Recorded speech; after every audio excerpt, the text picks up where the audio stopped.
Energy ये हमारे चारों तरफ है, हमारे फ़ोन को चार्ज करने से लेकर हमारे गाड़ियों को चलाने तक। और यही तो वो शक्ति है जो सूरज और सितारों को भी रोशन करती है। लेकिन ये एनर्जी, ये ऊर्जा आखिर है क्या और आती कहाँ से है?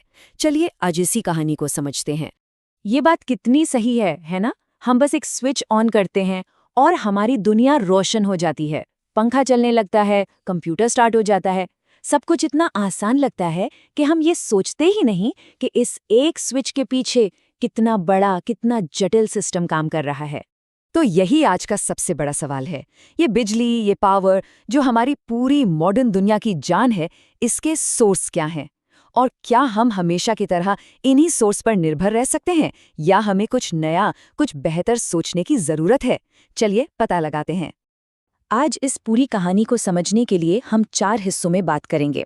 सबसे पहले समझेंगे कि एनर्जी असल में होती क्या है, फिर हम इसे हासिल करने के 2 मेन रास्तों को देखेंगे। इसके बाद हम खास तौर पर भारत पर फोकस करेंगे कि हमारे देश में क्या हो रहा है, और आखिर में भविष्य की कुछ बहुत ही रोमांचक टेक्नोलॉजीज पर नजर डालेंगे। तो चलिए पहले सवाल से ही शुरू करते हैं। ये ऊर्जा, ये एनर्जी आखिर है क्या? ये एक ऐसा शब्द है जिसे हम रोज इस्तेमाल करते हैं, पर साइंस में इसका मतलब क्या है? बहुत ही आसान शब्दों में कहें तो ऊर्जा का मतलब है काम करने की क्षमता। ये एक तरह की अदृश्य शक्ति है जो चीजों को चलाती है, बदलती है और उनसे काम करवाती है। जैसे जब कोई गेंद फेंकी जाती है तो उसमें मोशन यानी गति वाली एनर्जी होती है। जब लकड़ी जलती है तो उसमें जो केमिकल एनर्जी स्टोर होती है वो गर्मी और रोशनी वाली एनर्जी में बदल जाती है। ये बस अपना रूप बदलती है, कभी खत्म नहीं होती। अच्छा, अब जब हम ये जान गए हैं कि ऊर्जा क्या है, तो सवाल ये है कि हम इसे लाते कहाँ से हैं? और यहीं पर हमें एक बहुत ही जरूरी चुनाव करना पड़ता है। असल में हमारे पास ऊर्जा पाने के 2 मुख्य रास्ते हैं। पहला रास्ता है नॉन रिन्यूएबल यानी गैर नवीकरणीय ऊर्जा का, जैसे कोयला, पेट्रोल, डीजल। ये जमीन से निकलते हैं, सीमित हैं, एक बार इस्तेमाल हो गए तो बस खत्म। दूसरा रास्ता है रिन्यूएबल यानी नवीकरणीय ऊर्जा का, जैसे सूरज की रोशनी, हवा, पानी। ये कभी खत्म नहीं होते और हमारे पर्यावरण के लिए भी कहीं बेहतर हैं। ये टेबल देखिए, इससे पूरी बात एकदम साफ हो जाती है। एक तरफ है रिन्यूएबल सोर्स, सोलर, विंड, जो कुदरती तौर पर बार बार बनते रहते हैं और पर्यावरण के दोस्त हैं। दूसरी तरफ है जीवाश्म ईंधन, जो सीमित तो हैं ही, पर्यावरण पर भी बहुत बुरा असर डालते हैं। और सबसे मज़ेदार बात यह है कि जो रिन्यूएबल एनर्जी पहले बहुत महंगी मानी जाती थी, वो टेक्नोलॉजी की वजह से अब लगातार सस्ती होती जा रही है। चलिए अब इस पूरी ग्लोबल पिक्चर को अपने देश भारत के नज़रिए से देखते हैं। भारत दुनिया की सबसे तेज़ी से बढ़ती अर्थव्यवस्थाओं में से एक है, और इस ग्रोथ को पावर देने के लिए हमें चाहिए बहुत सारी एनर्जी। तो सवाल ये है कि भारत इस चुनौती का सामना कैसे कर रहा है? ये चार्ट देखिए, ये भारत की बढ़ती ऊर्जा की भूख की पूरी कहानी कह रहा है। सिर्फ कुछ ही सालों में बिजली के उत्पादन में कितनी बड़ी छलांग लगने का अनुमान है। ये सिर्फ आंकड़े नहीं हैं, ये लाखों नए घर हैं, बढ़ते हुए कारखाने हैं और आधुनिक होते खेत हैं जिन्हें पावर चाहिए। और इस मांग को पूरा करना एक बहुत बड़ा चैलेंज भी है और एक बहुत बड़ा अवसर भी। और अच्छी बात यह है कि भारत इस चुनौती का सामना करने के लिए क्लीन एनर्जी, खासकर रिन्यूएबल एनर्जी की तरफ तेजी से बढ़ रहा है। सरकार ने इसके लिए कई बड़ी योजनाएं शुरू की हैं, जैसे पीएम सूर्य घर योजना, जो घरों की छतों पर सोलर पैनल लगा रही है, या फिर पीएम कुसुम, जो किसानों को डीजल की जगह सोलर पावर इस्तेमाल करने में मदद कर रही है।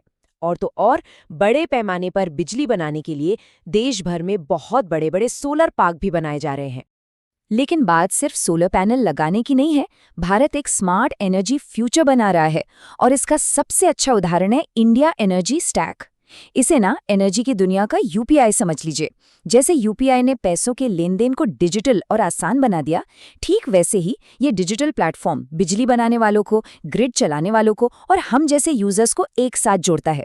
इससे पूरा सिस्टम ज्यादा एफिशिएंट, ज्यादा पारदर्शी और नए आइडियाज के लिए खुला हो जाता है। भारत आज जो कर रहा है वो तो कमाल है ही, लेकिन ये सिर्फ शुरुआत है। कल की एनर्जी कैसी होगी? चलिए भविष्य में झांकते हैं और देखते हैं कि साइंस हमें कहाँ ले जा रहा है, क्योंकि कुछ ऐसी टेक्नोलॉजीज पर काम चल रहा है जो सचमुच दुनिया को बदलने का दम रखती हैं। हम सब ने न्यूक्लियर एनर्जी के बारे में सुना है, लेकिन इसमें 2 अलग-अलग प्रोसेस होते हैं। पहला है फिजन यानी विखंडन, जिसमें एक भारी एटम को तोड़ा जाता है। आज दुनिया के सारे न्यूक्लियर पावर प्लांट इसी पर काम करते हैं। लेकिन असली भविष्य है फ्यूजन में, यानी संलयन में, जहां दो हल्के एटम्स को जोड़ा जाता है। और ये बात सोचने में ही कमाल लगती है। न्यूक्लियर फ्यूजन यानी नाभिकीय संलयन, ये वही प्रक्रिया है जिससे हमारा सूरज अरबों सालों से चमक रहा है।